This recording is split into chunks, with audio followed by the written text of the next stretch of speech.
ధనం అభివృద్ధికి, ధనం మన ఇంట్లో నిలబడడానికి, ధనాన్ని సద్వినియోగపరుచుకోవడానికి అంటే సద్వినియోగం అంటే అనారోగ్య సమస్యలవి లేకుండా మన ధనం అన్యాక్రాంతం అయిపోకుండా ఉండడానికి, అలాగే ధనం యొక్క విలువ తెలుసుకుని మనం ప్రవర్తించడానికి అంటే మనసు స్థిమితం చేసుకోవాలి.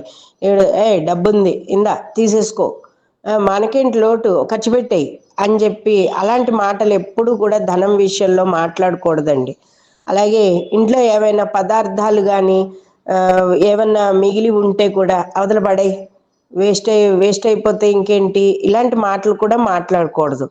ఏదైనా సరే మనం ధనం వల్ల కొనుక్కుంటేనే కానీ మన ఇంట్లోకి ఏ వస్తువు రాదు.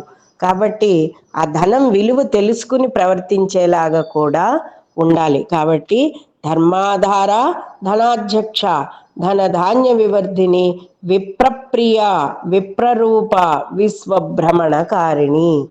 ఒక్క మాటలో చెప్పాలంటే విశ్వమంతా కూడా తిరుగుతున్నది లక్ష్మీదేవే, డబ్బే.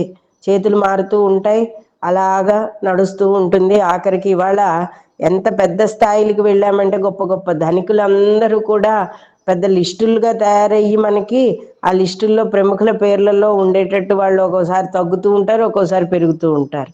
అంత గొప్పగా లక్ష్మీదేవి మనల్ని తీసుకువెళ్తుంది. కానీ సద్వినియోగపరచాలి, ధనాన్ని సద్వినియోగపరచాలి. ఇంతకీ ఈ శ్లోకం ఎందులోదండి?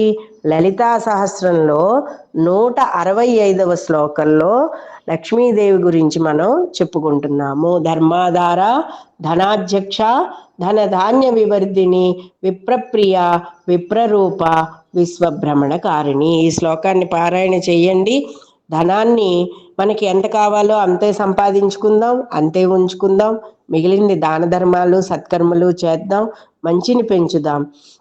మన సంస్కృతిలో ధనం యొక్క విలువని పిల్లలకి చిన్నప్పటి నుంచి కూడా నేర్పుదాం. ఈ శ్లోకాన్ని అందరూ కూడా పారాయణ చెయ్యండి.